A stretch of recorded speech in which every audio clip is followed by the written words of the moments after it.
20,512 கோடி மதிப்பிலே ஒட்டுமொத்த திட்டங்களை உள்ளடக்கி இந்த பட்ஜெட் தாக்கல் செய்யப்பட்டிருக்கிறது. ஒவ்வொரு ஆண்டும் பட்ஜெட்டினுடைய மதிப்பு கூடிக்கொண்டே இருக்கிறது. இந்த முறை இந்த அளவுக்கு ஒரு மிகப்பெரிய பொருளாதார முன்னேற்றத்தை உறுதி செய்கின்ற அளவிலே இவ்வளவு மிகப்பெரிய மதிப்பீட்டிலே பட்ஜெட் தாக்கல் செய்யப்பட்டிருக்கிறது.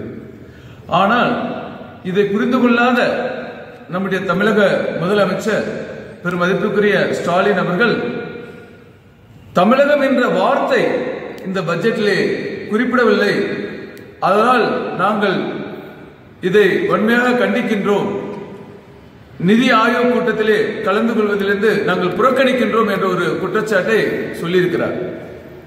பொதுவாகவே எந்த ஒரு பட்ஜெட் எப்பொழுது தாக்கல் செய்தாலும் யார் தாக்கல் செய்தாலும் அந்த பட்ஜெட்ல அனைத்து மாநிலங்களுக்குமே திட்டங்கள் இடம்பெறும். ஆனால் தாக்கல் செய்கின்ற அந்த நிதியமைச்சர் அனைத்து மாநிலங்களுடைய பெயர்களை குறிப்பிடுவதில்லை. விசேஷ திட்டங்கள் ஒரு மாநிலத்துக்கு வழங்கப்பட்டிருந்தால் மட்டுமே அந்த மாநிலத்தினுடைய பெயரை குறிப்பிடுவது உண்டு. அந்த ரீதியில் தான் இந்த முறை விசேஷ திட்டங்கள் வழங்கப்பட்ட ஆந்திர பிரதேஷ், பீகார் போன்ற மாநிலங்களுடைய பெயரை அவர் குறிப்பிட்டார்கள். தமிழகத்துடைய பெயர் குறிப்பிடவில்லை என்பதற்காக தமிழகத்திற்கு எந்த ஒரு திட்டமும் இல்லை என்ற அர்த்தம் இல்லை. நான் ஏற்கனவே குறிப்பிட்டது போல இந்த 48,20,512 கோடி உள்ள திட்டங்கள் அனைத்து திட்டங்களும் தமிழகத்துக்கும் பொருந்தும். ஆனால் தமிழகம் என்ற ஒரு வார்த்தை இல்லை என்பதற்காக பட்ஜெட்டிலே தமிழகம் புறக்கணிக்கப்பட்டது என்பது குற்றச்சாட்டு என்பது ஒரு சிறுவிளைத்தனமானது.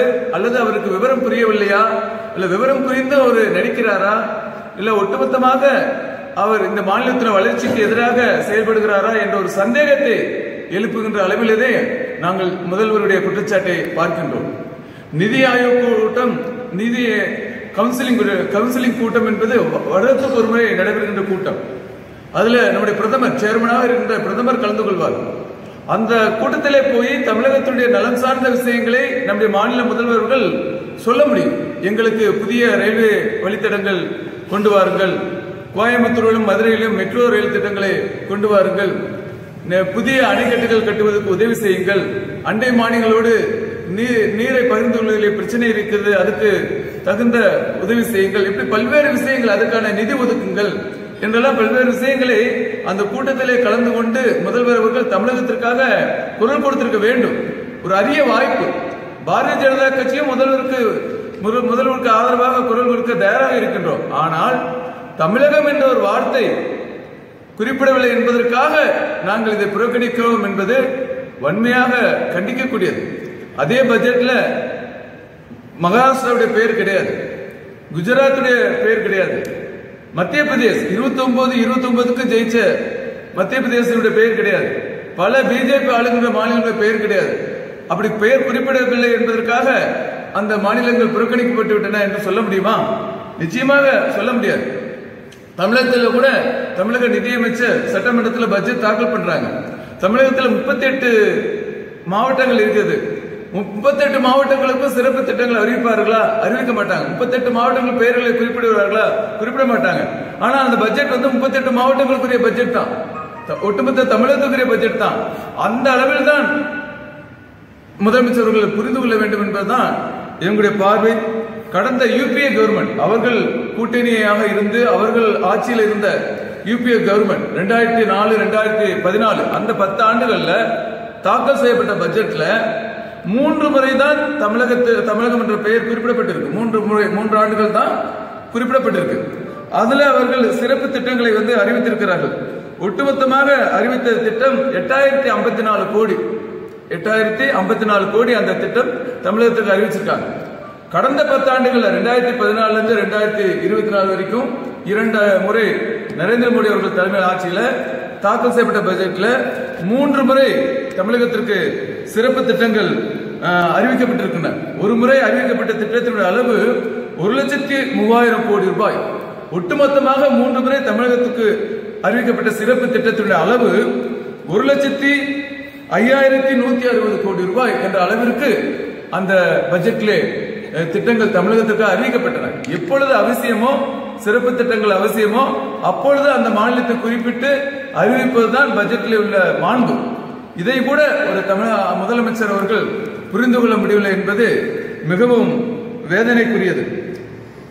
இந்த பட்ஜெட்ல நிறைய திட்டங்கள் அறிவிச்சிருக்கிறாங்க. குறிப்பாக இளைஞர்களுடைய திறன் மேம்பாட்டிற்காக நிறைய திட்டங்கள் அறிவிச்சிருக்காங்க. 5 ஆண்டுகள்ல 500க்கும் மேற்பட்ட மிகப்பெரிய கம்பெனிகள்ல அவர்களுக்கு பயிற்சி வழங்குவதற்காக சிறப்பு நிதி ஒதுக்கீடு செய்யப்பட்டிருக்கிறது.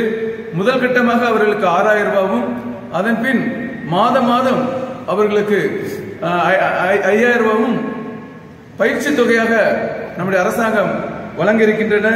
அதேபோல கிட்டத்தட்ட 4.10 கோடி இளைஞர்களுக்கு வேலைவாய்ப்பு கிடைக்கும் வகையில 2 லட்சம் கோடிக்கு மேல தொகுப்பு திட்டங்கள் இந்த பட்ஜெட்ல அறிவிக்கப்பட்டிருக்கின்றன. விவசாயத்திற்காக 1.52 லட்சம் கோடி ரூபாய் என்ற அளவிற்கு விவசாய வளர்ச்சிக்காக திட்டங்கள் அறிவிக்கப்பட்டிருக்கின்றன.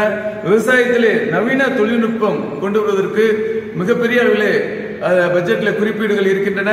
இயற்கை விவசாயம் கொண்டு செல்வதற்கு கடுமையான முயற்சி, அதற்கான பயிற்சி வகுப்புகள் கிட்டத்தட்ட 5 கோடி விவசாயிகளுக்கு இயற்கை விவசாயம் குறித்தான பயிற்சிகள் நாடு முழுக்க வழங்கப்பட்டு இயற்கை விவசாய முறையை மேம்படுத்துவதற்கு அரசாங்கம் இந்த பட்ஜெட்ல மிகப்பெரிய அளவில் முன்னுரிமை தந்திருக்கிறார்கள். அதே போல இன்றைக்கு கல்வி கடன் 10 லட்சம் வரை கல்வி கடன் பெறுகின்ற மாணவர்களுக்கு வெறும் 3% வட்டியில கடன் கொடுக்கின்றதற்கு நிதி ஒதுக்கீடு செய்யப்பட்டிருக்கின்றன. அதே போல முத்ரா கடன் திட்டம் நமக்கெல்லாம் தெரியும். இந்தியாவிலே அதிகமா பயன்பெற்ற ஒரு மாநிலம் என்று சொன்னால் முத்ரா கடன் திட்டத்துல தமிழகம் தான். அது குறிப்பா அதிகமான மகளிர் தமிழகத்துல பயன்பெற்றிருக்கிறாங்க. இந்த முறை அந்த அதிகபட்ச தொகை உச்சவரம்பு தொகை 10 லட்சத்திலிருந்து 20 லட்சமாக முத்ரா கடன் திட்டம் உயர்த்தப்பட்டிருக்கிறது. நாடு முழுக்க கிராமப்புற மக்களுக்கு 3 கோடி வீடுகள் கட்டித்தரும் என்று இந்த பட்ஜெட்ல குறிப்பிடப்பட்டிருக்காங்க. அது தமிழகமும் இருக்கிறது.